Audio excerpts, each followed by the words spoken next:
সব খাই নি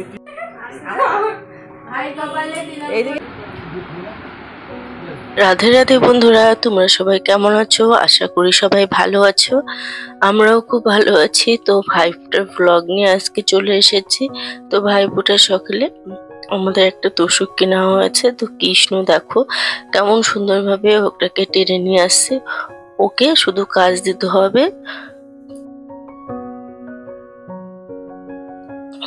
ভাইফোঁটার সকালে দেখো সকালে স্নান করে রেডি হয়ে নিয়েছি। এদিকে গোছানো হয়ে গেছে। ভাইকে ভাইফোঁটা দেব। তো প্রদীপটাও জ্বালিয়ে নিলাম। এরপর ভাইকে ভাইফোঁটা দেব। ভাইফোঁটার সকালের দিনেই কিন্তু সবাই মিলে আনন্দ হয় ভাই বোনেদের। তো ভাই এবার কিন্তু আমাদের বাড়িতে এসছে ভাইফোঁটা নেওয়ার জন্য।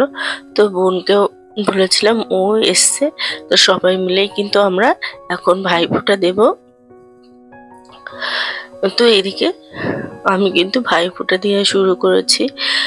তো আমি আবার জিজ্ঞেস করে নিচ্ছি যে কিভাবে করতে হয়। প্রতি বছরই প্রায় দেওয়া হয়, কিন্তু তবুও মনে থাকে না।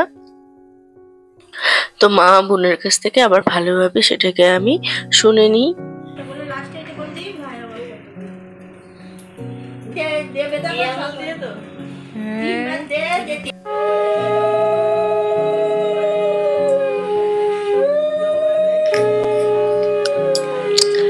এরপর আমার ভাইফোঁটা দেওয়া হয়ে গেছে। এরপর বোন ভাইকে ভাইফোঁটা দিল।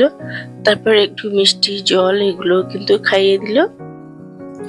এরপরে মেয়ে সুদীপ্তা আর বোনের মেয়ে তার ঈশান দাদাকে ভাইফোঁটা দেবে।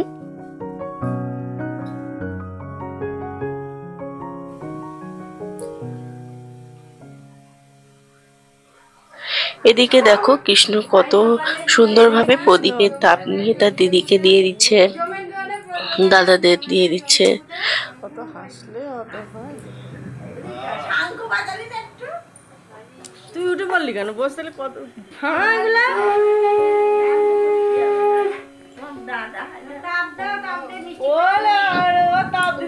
এদিকে ভাইফোঁটা সকালে মা কিন্তু রান্না শুরু করে দিল।